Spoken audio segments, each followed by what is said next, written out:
Jeremiah chapter 27, the yoke of Babylon.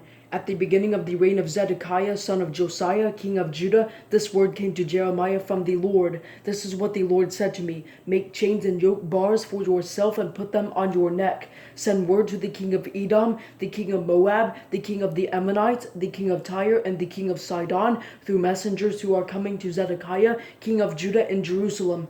Command them to go to their masters, saying, This is what the Lord of hosts, the God of Israel, says. This is what you must say to your masters: By my great strength and outstretched arm I made the earth, and the people and animals on the face of the earth. I give it to anyone I please. So now I have placed all these lands under the authority of my servant Nebuchadnezzar, king of Babylon. I have given him the wild animals to serve him. All nations will serve him, his son and his grandson, until the time for his own land comes, and then many nations and great kings will enslave him. As for the nation or kingdom that does not serve Nebuchadnezzar, king of Babylon, and does not place its neck under the yoke of the king of Babylon, that nation I will punish by the sword, famine, and plague. This is the Lord's declaration, until through him I have destroyed it.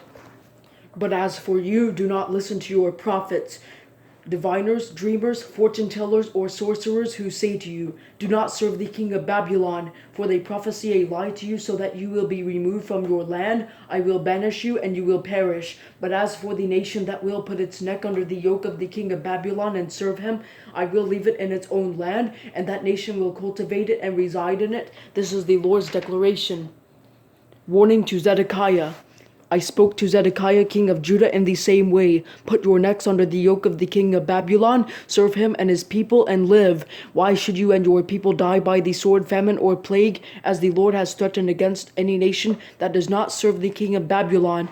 Do not listen to the words of the prophets who are telling you, You must not serve the king of Babylon, for they are prophesying a lie to you. I have not sent them. This is the Lord's declaration, and they are prophesying falsely in my name. Therefore I will banish you, and you will perish, you and the prophets who are prophesying you. Then I spoke to the priests and all these people, saying, This is what the Lord says: Do not listen to the words of your prophets. They are prophesying to you, claiming, Look, very soon now the articles of the Lord's temple will be brought back from Babylon. They are prophesying a lie to you. Do not listen to them. Serve the king of Babylon and live. Why should this city become a ruin? If they are indeed prophets, and if the word of the Lord is with them, let them intercede with the Lord of hosts, not to let the articles that remain in the Lord's temple, in the palace of the king of Judah, and its in Jerusalem go to Babylon.